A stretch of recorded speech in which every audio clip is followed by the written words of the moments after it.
Too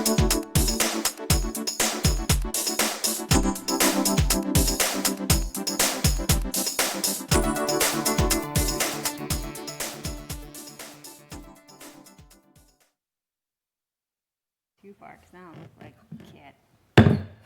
Good evening and welcome to the Board of Mayor and Alderman Budget Workshop, night number 2. It is April 8th, 2025, and it is 5:46 p.m. And we've got no one signed up for the public comment period, and I'll turn it over to Miss Danielle. Yes, sir. You have the budget for the waters, the 413 fund. So we'll go through that. You'll see that revenue over expenditures is $3,662,439. Just to make sure I'm on the right page here, which one? Because we've got about 4 or 5 different Yes, pages. sir. It's the page 1 of 5 is where we'll start. Okay. Yes, sir, the small This one. paper. And sorry, printed double sided. Jules has moved to the new building, so I'm handicapped. So it's Jules's fault. Got it. Yes, sir. Everything is Jules' fault, or Kyle's. Thought that was Dolly's. So I couldn't figure out the printer by myself. Page 1 is your revenue for the 413 fund. There is a 5% increase for sewer and an average of 3% after for the water fund. That includes, I think, it's case study 2 from the study that was done last year is the module that we're using. That continues on page 2. Oh, sorry. I'm sorry, your expenditures are on page 2. So your revenue for fiscal year 25-26 is $20,207,100. Next is expenditures, and that's page 2 through 5. The expenditures include a 3% increase. There are meter replacements also included in there for $535,000.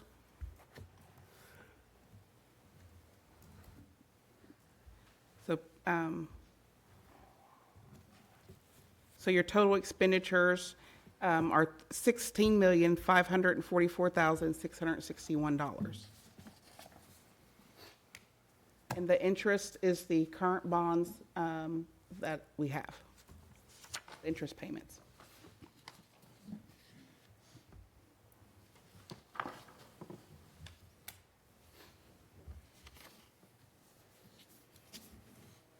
Thank you.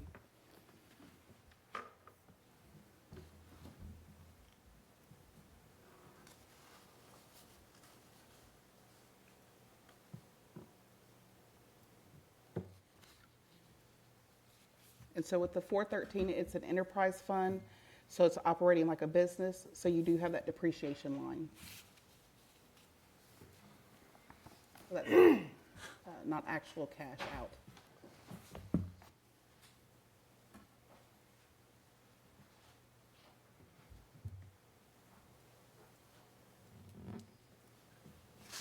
Your other wages is where in the water maintenance, that's where it's an allocation for administration. So HR, finance, city administrator.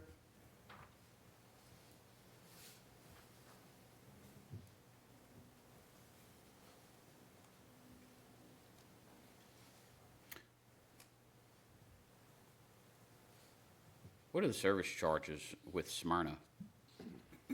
See, it's budgeted for $11,000. Is that which page? It's 1 of 5.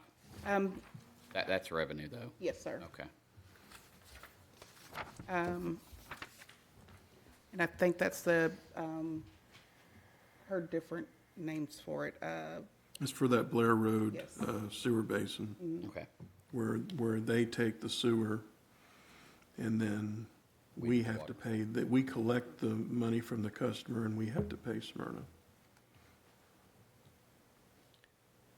If you would just walk through on page 5, non-operating, the bad debt expense, budget 24-25 was 200, and actual shows a 0.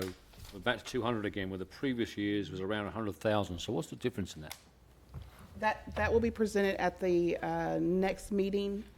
This year, I think it's about 130,000. So I just left what the previous year was. So I did send that information. So that's the write-offs. And the mayor has collected on some of those. I didn't collect, I just sent them to the right spot. Yes. Do you go door knocking? No, I know some of the people, so I'm hoping when y'all get the list, if y'all know anyone, it's the same thing. Ask them to call in and pay their bill.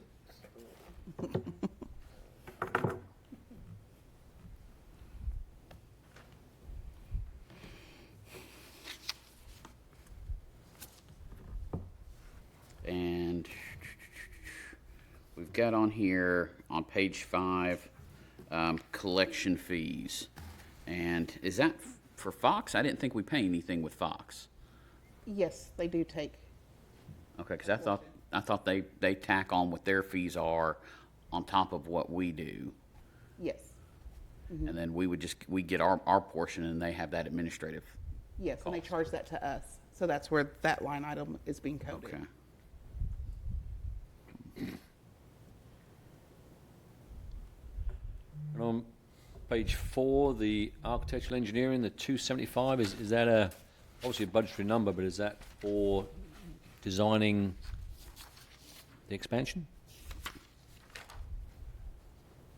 275,000 budgeted for this year. Page 4 or 5? Page 4, yeah, 254, object code 254.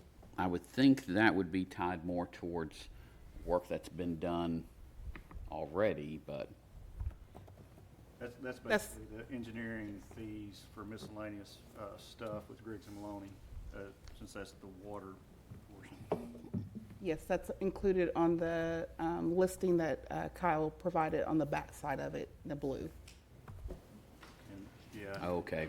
Basically, that 275 will be for a water system supply study. Armandale? No, if you flip the 11 by 17 sheet to the back, fourth one down is water system supply study at 275. And all of those items are included in this budget, so you'll see them as a separate line. That's why you see 254 twice, the object code, so that you could identify it and trace it back to Kyle's spreadsheet. Kyle, for those of us without an engineering background, can you explain what water system supply study is? Basically, I'm not going to say we're at, but we're nearing capacity as far as what we are allowed to draw water from the lake. So, and Bruce might be able to help as far as the original, but years ago they paid, or we paid, the city did, for what was supposed to be 10 million gallon a day withdrawal rate from the lake. We got in a lawsuit about it, and I'm trying to make it real quick. We got a lawsuit about it, and then we got a letter from the court pretty much said that what we really paid for was 7.3 roughly million gallon a day withdrawal rate. And then after the lawsuit, they did another reallocation study as part of it. And in the final draft study, they say we really paid for 6.5. So that number keeps going down that they say we paid for.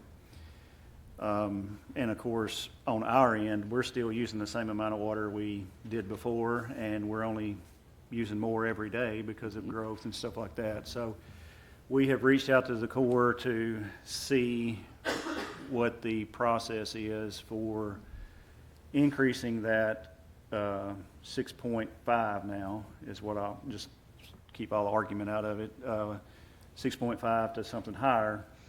And they pretty much said that there's just a process to go through. Somebody's got to pay for an allocation study. The allocation study is about $1 million. Then on top of that, we would have to do, depending on how much we need, could be a plant expansion, could be other things that's needed. So what the water supply study will be for is to have Griggs and Maloney assist us with, since we have paid them recently for water system master plan update, we now have what we feel is good, accurate numbers of what we need in the coming years for water supply. And so what we want to do in the water supply study is basically find the most cost-effective way of getting additional water supply.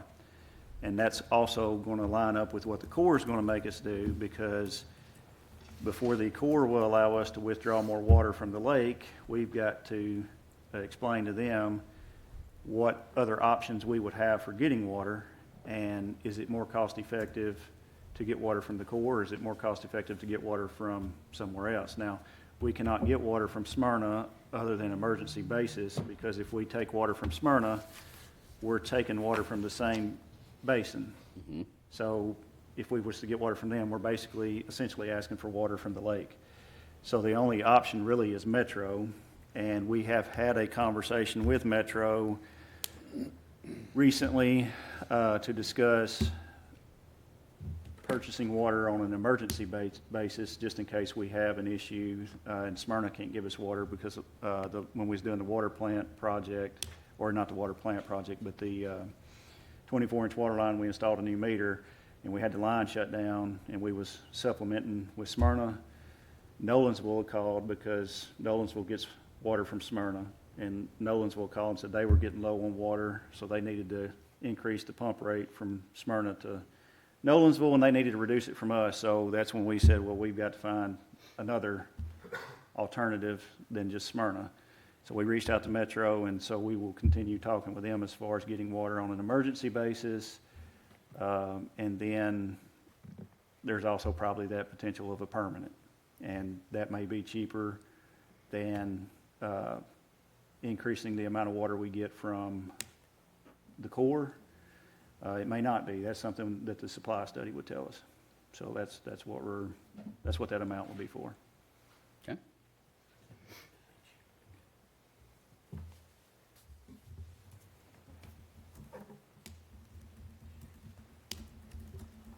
Excuse me. Are there any other questions? For me, Kyle will go over this $50 million projects.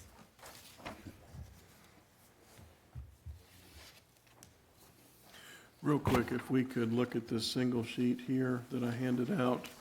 This is the rate study that we completed and put into place starting last year.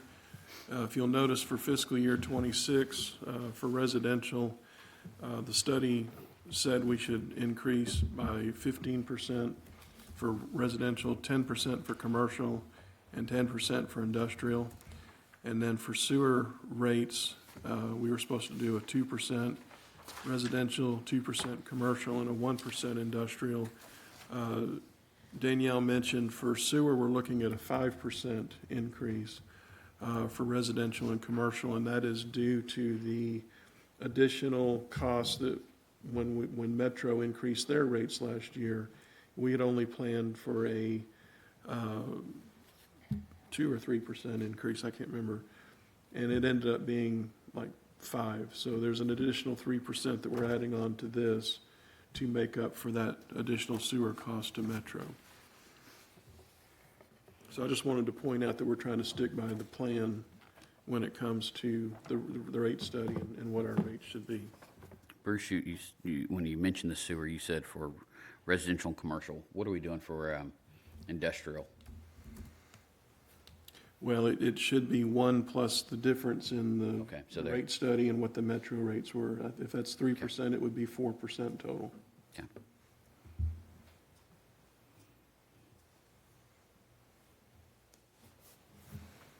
And I'm not sure if the water rates are reflected in what Danielle has put together yet, so we'll have to look at that a little closer.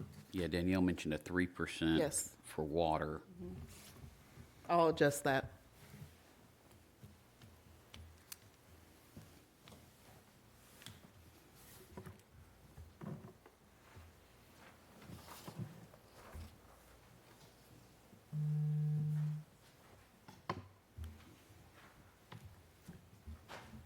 Are there any other You got it? questions? Do you have anything else? No, sir. Kyle? If everybody will look at the 11 by 17 sheet, what we've tried to do is put together, and this was put together starting, it's been for years that we've been putting this together, but we really put this all in one sheet to give when we did the rate study. So we'd give Tanya Travis this sheet. Now I have added to it since then.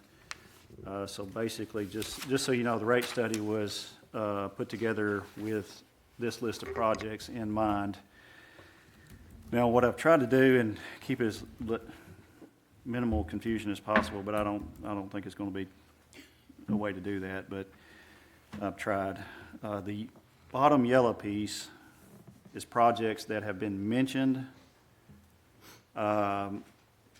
Potential projects may not ever happen because, as you'll know, or you'll see on here, I've got a. I'm missing a page. It's just that one sheet. It's just the. It's been a long day. Thank you. It's just yellow at the bottom. I'm just trying to say that pretty much those are just projects that if we are allowed to get more water from the Corps, at some point in time, we'll need to do a water treatment plant expansion. So we've tried to throw on this list everything that we can think of or that has been mentioned. And so if it's in the yellow, it's something that pretty much we've tried to throw a cost to it just so people will know that might be something that comes up.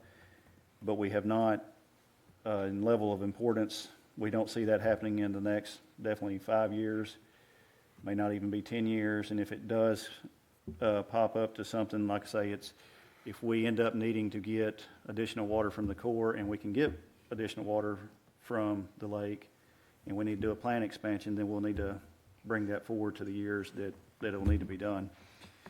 But starting at the top of the list is pretty much I've left there's a green area that's sewer projects, then there's a blue area that's water, another green area that's sewer, and then another blue area that's water. Basically, that top green area is stuff that needs to be done within the next 1 to 5 years. Same way with the blue section is below it. And then the next green and blue section is pretty much 3 or 4 years to 7 or 8 years out. And so basically when you get through, I mean, we can go over each project if you want, but looking at the bottom, you'll see that the projects start totaling up about roughly 10 million each year. One year we've got about a 16 million year, and so as you can tell with the fund we've got, and that's why the rates have increased and stuff, we're going to go into the negative unless we do a bond. And so that's one of the things that we do have enough with the revenue over expenses is basically we need to do a bond, and that's what we've got to figure out. Does it need to be a $10 million, $15 million, $20 million bond that we get? And then, of course, we would have the bond payment that Danielle will need to add into this as far as the expenditures. But like I say, I don't know if y'all want to go through each project or how you want to do that. Some of these y'all have seen before, like the Cheney Woods, the 2019 Interceptor. Those projects are already ongoing. The Water and Sewer Assessment Zone has been approved. That project should start, I think, within the next month or two as far as construction. Fergus Road Interceptor is under design right now. That line is failing. We continue to have, we actually had another overflow onto the ground with this last rain event that we had. So that line has to be done. I have a question about the Waldron Road Sewer Assessment Zone. Yes. The Arbor Ridge developer was to be responsible for paying some of the sewer costs over there, correct? They ended up paying for the, I don't know exactly how many footage, and Deech, you probably don't know the footage either, but there's interceptor line that they actually installed themselves. And that is to go ahead and get access to the sewer, and plus it was going to be part of what the assessment zone was. So they agreed to do that. And then we were going to do an assessment zone, and this is what we're still in talks with Evan about, trying to figure out the legal way to do this, because some rules have had to have changed, and state laws had to have changed a little bit, because we have done assessment zones in the past, but right now we're trying to figure out how to legally do that. And so I'm trying to go down the avenue of an impact fee, maybe, and work with Evan on that to have, like what you're saying, it really essentially wouldn't be the developer, it's going to be the homeowners that would be purchasing in that area would be paying for that improvement. The new connections to the system. Correct, the gravity piece. The Walnut Ridge low-pressure sewer and the sewer relocation upgrade along South Waldron. Of course, when we do South Waldron project, there's going to be some sewer that's going to have to be taken care of, so that's what that project would be for. And then the Walnut Ridge low-pressure sewer is the same thing. We've got, I think it's 6, maybe 7, Gary may correct me, but there's 6 or 7 homes that's in Walnut Ridge that is along Walden Road that by the time we do the project, they will not have working septic system anymore, so we have got to do something for their sewer. So that would be where we do a low-pressure sewer project. And when we do that, we would probably try to figure out in the whole area who else would want to connect and get the whole area done. That's something we've got to get designed. Talk to me real quick about the North Clayton Estates interceptor sewer. That interceptor sewer has been something that we've had overflows, and when I say overflows, I'm not meaning onto the ground. I'm going to say we have points of connection with Metro that we have certain rates that we can give them, and we've had overages during rainy seasons and I&I and just different things that have caused that. So with our contract with Metro, we have to do projects to address those issues if they come up. Since we've had overages in this area, this has been an interceptor that has been something that we know we have I&I and issues with. So we've got to figure out how to upsize, or not, I don't even think it's upsized. Some of it's upsized, but mainly it's trying to get that interceptor addressed from Clayton Estates, basically, and I'll say, what is it, Cedar Glen now? It's not Clayton. Yeah, Cedar Glen. I always get that messed up. Cedar Glen all the way down to Hollandale Pump Station. And the issue we have right now is that whole line's there and it's in easements, but trying to dig that up is going to be an issue because it's probably every homeowner out there has a fence across it.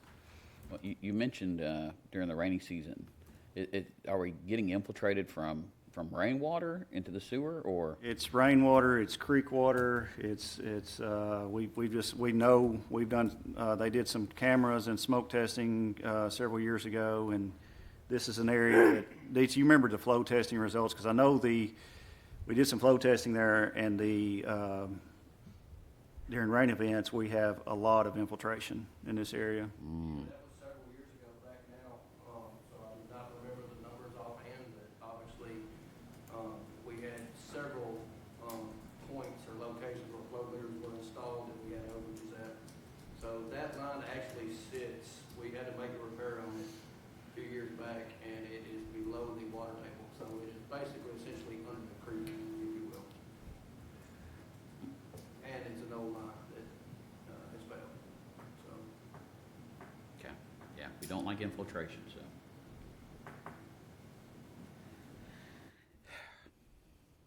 And on the sewer, I'll mention, talking about the overages, that is something that we will continue to monitor. One of the things we have in here is This will be on the second sheet, is a sewer system master plan update. And basically, we need to get that done to determine areas that, since we've got the water master plan updated, the water side of this is pretty good. And as far as we know, this is roughly what we're looking at. Sewer, there's probably some areas that are at capacity that we need to bring to y'all's attention to make sure that y'all know about, that, that way if we need to do some projects to increase capacity in certain areas, that, that at least y'all know that we need to do it. The other thing would be the amount of flow that we're expecting to give to Metro. We need to make sure on our contract with them that we have those numbers accurate, and that we, if we need to increase those numbers, we need to have talks with them as far as increasing that number to where it's not considered an overage. I don't know if y'all know exactly how that agreement works, but basically we have an agreement with them that we can give them sewer up to or at a certain rate. As long as we're below that rate, it's a certain price. If we go above that rate, then we get charged with a higher price.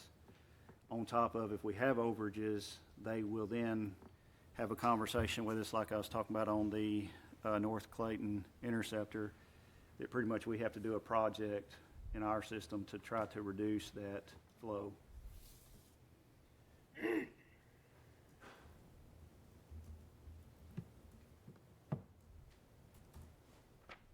Anything else, sir? I don't have anything on sewer if y'all don't. Got any questions? This is a lot, I know. On the water, the 24-inch water line, that one basically is done. If y'all know, y'all did a settlement on it. We have received a check from them. We owe them one last remaining check, and then that one you won't see anymore.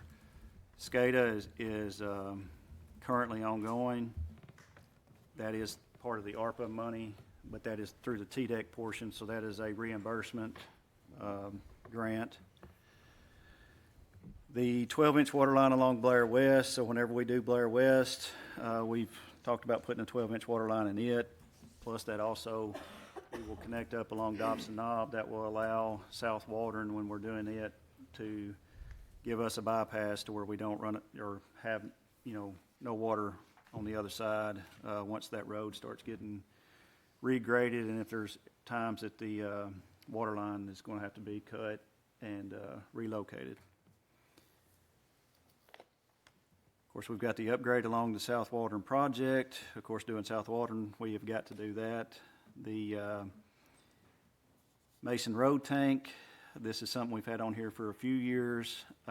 We need to get that taken care of as far as getting that old tank down. Instead of removing it down, can we not just paint it and make sure the legs are secure for standing? It is something that historically means a lot to people who've been here long term. I mean, we can look at that. There's just definitely a cost in what the paint is, and then, of course, if you paint it, then you're going to be repainting it. Depending on if you're just painting a solid color, you might, it might last longer than if you do some kind of.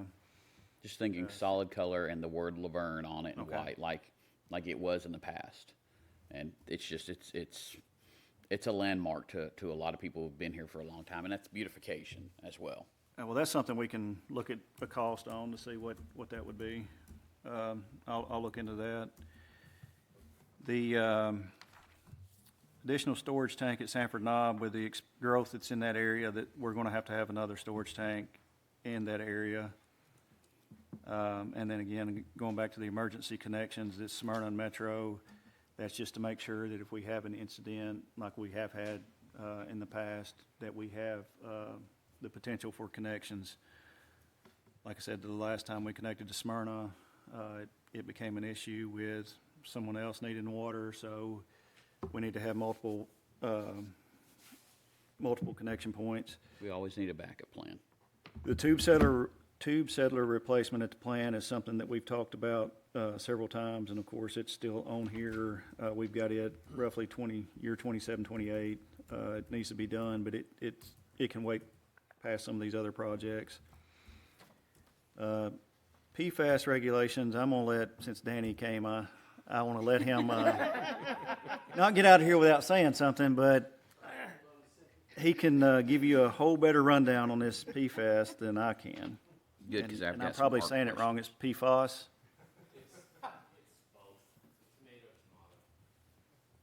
So that is something that is regulations that's been passed, and we're going to have to, depending on testing, we may or may not have to do certain improvements and projects to address what he's about to talk about. You can state your name and address for the, no. It's not working. No. I'm here to answer any questions So- that I might be able to answer. Tell us PFAS. Because I don't think any of us work in that. I don't either. No. So last April, there were regulations by the EPA for 6 PFAS, however you want to pronounce it, chemicals, forever chemicals that are in fire retardant. They're in Teflon. It's DuPont, 3M. That's the big names that were generating this chemical that's basically considered a forever chemical. Can't get rid of. It's something that they're trying to see if you can burn it off, if you can somehow remove it from the water as well. So during our UCMR 5 sampling, which is unregulated contaminant monitoring regulations, regulated sampling, we had to test for these. So Laverne is kind of on in that gray area that you don't want to be in. It's not yes, you absolutely have to do something. No, you don't have to do anything. It's kind of a wait and see. We're in the process of taking more sampling to find out kind of what our levels actually are in our raw water and our finished water. So that's where our discussion came with what we might have to do in the future. So as I stated, last year, these chemicals were regulated. The regulation states that between now and 2027, I believe, you have to come up with a plan, or 2026. It's one of those 2 years. The end of 26 or the end of 27, that you have to have your testing for PFAS and have an idea of what your area is showing. Then by 2029, they can start, they give you those 2 years to kind of develop a treatment plan for it. And in 2029, they will start kind of giving out violations for violating those numbers, which are very, very small numbers. So currently, right now, to put it into perspective, our disinfection byproducts that we take on a quarterly basis are in parts per billion. These PFAS chemicals are regulated in parts per trillion, which is a whole lot smaller. So we have 80 parts per billion for our trihalomethanes, and we have 4 parts per trillion for some of these PFAS, PFOA, PFAS chemicals. So it's a whole lot less, and what gives us all heartburn is the fact that those chemicals aren't banned. So we have to remove something that's they can still generate, they can still make these chemicals. So it makes it hard on people in my industry, people in your guys' seats that have to make these decisions to spend a whole lot of money on something that either isn't an issue now but could be in the future. And once you go above those limits, you will receive a violation. And we're trying to plan ahead as much as possible to get ahead to have that treatment in place before it becomes an issue. But there are lawsuits, I believe, or trying to get this pushed or even dropped. I think AWWA is kind of pushing back on these regulations because they're rather unfeasible. It's hard to do what we need to do for this in our industry and the cost. I mean, it could cost a city like Chicago $1 billion a year to treat just PFAS.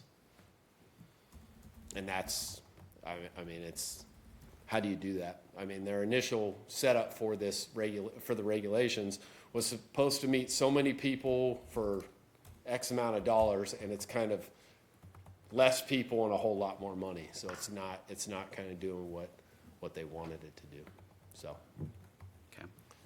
And the one thing I would take from it is the key terms of forever chemical, they're not banned. Even if we test today and we're good and we don't have an issue and we don't need to address this, that doesn't mean in 2 years, 3 years, 10 years that we don't go above that threshold and then we have to do something then.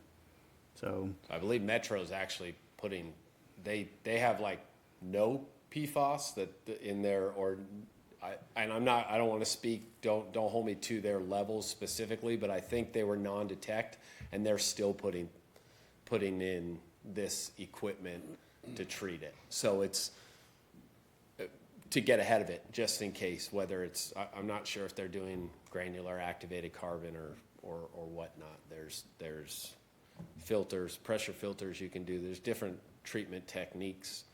We've brainstormed over what we could do in Laverne with our current setup. But again, it's very tricky to say, hey, give us $4 million to try and do this for something we may never need. Or if we need it and it's $8 million at that time and it takes a year to put in. And the levels you're looking at is ultimately, it's going to be post-treatment, correct? Correct. Okay. Yeah, so we have no control over the raw. They did, the state did take samples at every intake, came to Laverne, took samples. We got those results, but again, it's at that time, just like what Kyle stated. So we've taken, I just took the 7th sample yesterday, so we were regulated to take 4 samples, 1 per quarter in 2023 into 2024. We have talked about, when I say we, Infomark and the city, in taking an extra year's worth of sampling to try and get a better idea of what we have. So we're kind of in the middle of our 2nd year of doing that. So it's tricky. I mean, I can sit here and say, please give us that, but then, you know, is it money well spent? Is it not? I wish I had a crystal ball to say, yes, we absolutely need it.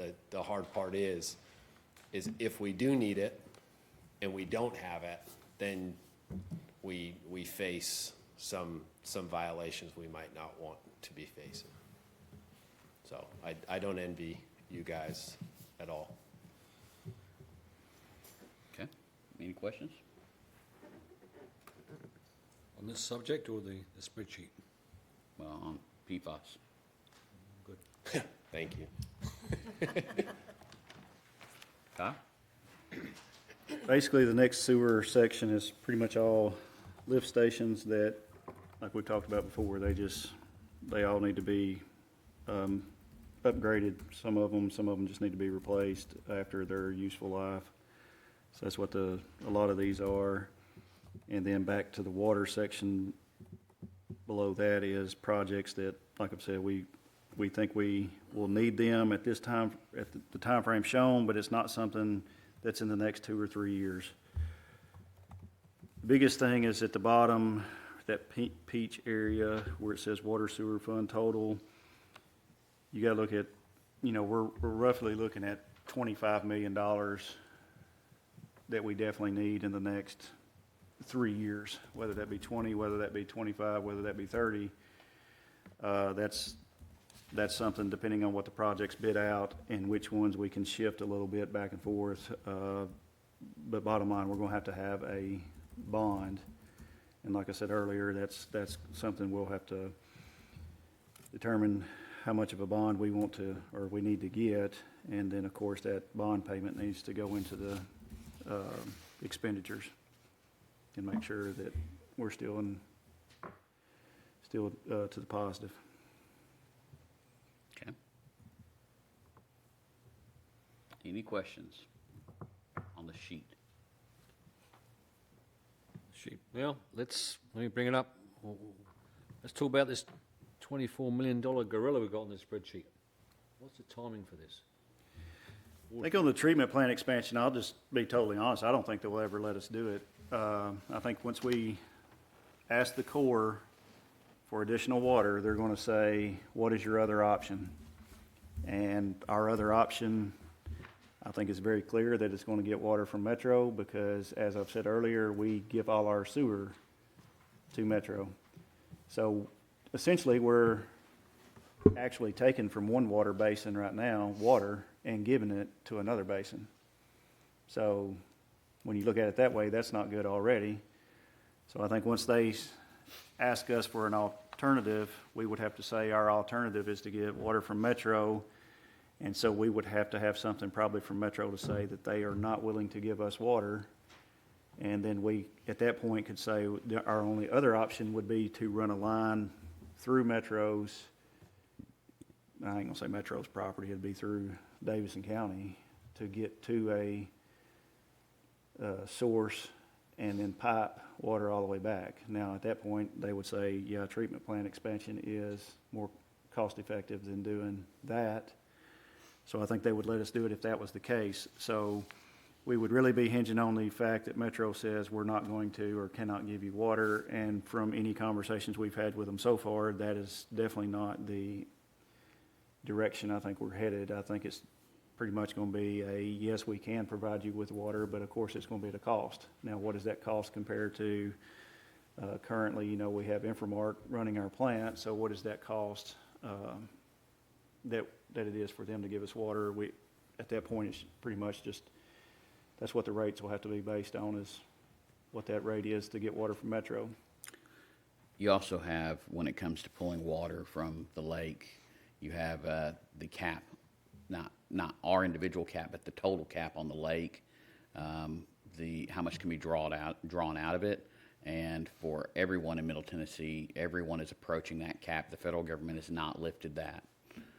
I know the last time they lifted it, they waited till a few months before it was going to expire and then did it at the last minute. But that was just a few years ago. Yeah, I'll just say that allocation study was not just for Laverne. The allocation study was for the entire basin, so that was anybody who's drawing from it. So Murfreesboro was included, Consolidated's included in that, Smyrna, and us. And like I said, if we were to get water from Smyrna, they're basically pulling from the same basin, so there's no sense in us asking for water from them because they're just going to say that, you know, why wouldn't you get it from the source? Yeah. Like I said, every one of that's going to come with a cost, but I do think the plant expansion might turn into just more of a plant improvement project, because as of right now, we've got, if you've been out to the plant, there's two sides to the plant, plant 1, plant 2. Some people call it new and old, even though the new side is 20-something years old. Still new. So it's you got plant 1, plant 2, and pretty much you can't have, like, if you shut down one side of it, we do not have enough water to meet our needs. So that's where we're going to have to do something with the plant. It may not be a full expansion at $24 million, but that water supply study, and I think that's why that's so important, we need to bring back to y'all what we do need. And, you know, is that a rehab project and then getting money, or not money, but getting water from Metro? That's what we got to figure out. And how far out are you looking? Because we can't just look at what the water needs are today. We have to look at what the water needs are for the next 5, 10 years, The master 15, plan 20. was for build out, full build out, so Okay. just, yes, the 20, 25, 30 year timeframes. Okay. think it's something we need to obviously study hard on because it's going to be a big issue before long. And it will be upon us. Because in 25 years, Bruce is going to be sitting here telling us that we discussed this. Back in 2025, I don't think I'll be here quite that long. So Carl, the plan there is we just do some restudy and then come back with a, Yeah, like I say, the plan on is the water supply study will give us better information to take. Like, my goal would be to get all this stuff that's yellow. Some of the yellow is developers, so like unless, like Ponderosa Estates, I'll go to that one.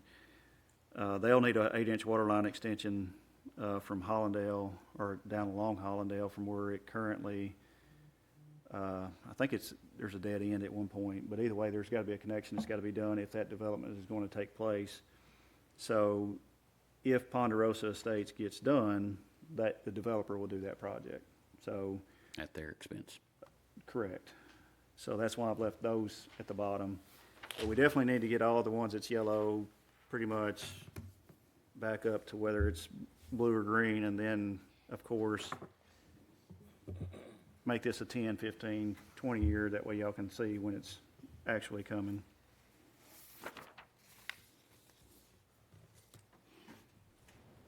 Danny, what can you tell us on the arc flash study?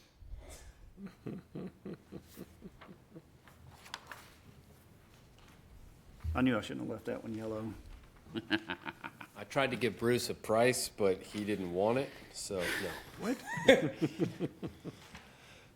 We're in the middle of trying to get a price from Wayfield Group about the arc flash study.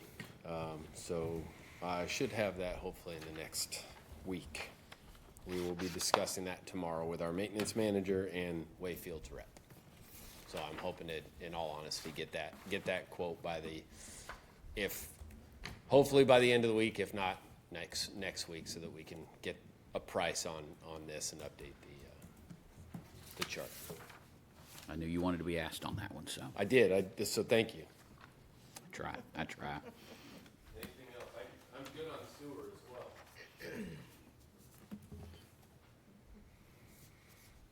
Anyone have any questions? So no pressure, Dolly and Danielle, but we need to find another $77 million. If you could just have that done by end of the day. We'll work on that. Bruce, you got anything else? One thing we did not talk about was the capital items. We've talked about the big projects, obviously. I don't know if y'all brought this form sheet back. I did not print any more because there's not been any changes. But under carryover items, we have 3. One is the automatic transfer switch replacement at the intake. One is the new coagulant pumps, and one is the Boardroom Road pump station rehab. Those 3 total $600,000 that'll be carryovers. For new items under capital, we have the new side weir box coating. For 25, we have the arc flash study that we're still waiting on. And then for the sewer department, they have requested 2 vehicles. One is a new sewer line camera truck at a cost of $320,000. That replaces our existing camera truck. And then they've asked for a new Ford Transit van for their lift station technician, which goes around and obviously works on the pump stations, lift stations, and that one's $80,000. And then the other item on the capital list is a personnel request for a utilities manager, which is a grade L position. That's $123,000. So for the new request, between the one-time request and personnel, it's a total of $548,801. So I'll just wanted to make sure you're aware of that as well. How much did you say the sewer line camera truck was? Camera truck is $320,000. What kind of vehicle is that? I have to defer to Pete on yes. that one. It's not a little vehicle, I know that. It's got a lot of technology in it, is the best way to put it. So Glenn likes it. Sir? So Glenn likes it. Glenn likes it. It gives us the opportunity to go out and investigate these sewers, like you was mentioning earlier, that have I&I. and to make repairs as needed. Obviously, the line that we was talking about earlier as far as North Clayton Estates is beyond something we could do in-house. That would have to be contracted out. That's a large line with a lot of flow, so you cannot necessarily camera something of that size. However, we should be able to get a lot of the collector sewers throughout the city looked at. So essentially, you can run a camera through the line and sit in the van and watch it. Correct, that's absolutely right. Yes, sir. And our existing unit is, I believe, a 99 model with out-of-date technology. So still new by water plant standards. Correct. Okay. Anything else? Anyone have anything so far? Okay, call this workshop adjourned.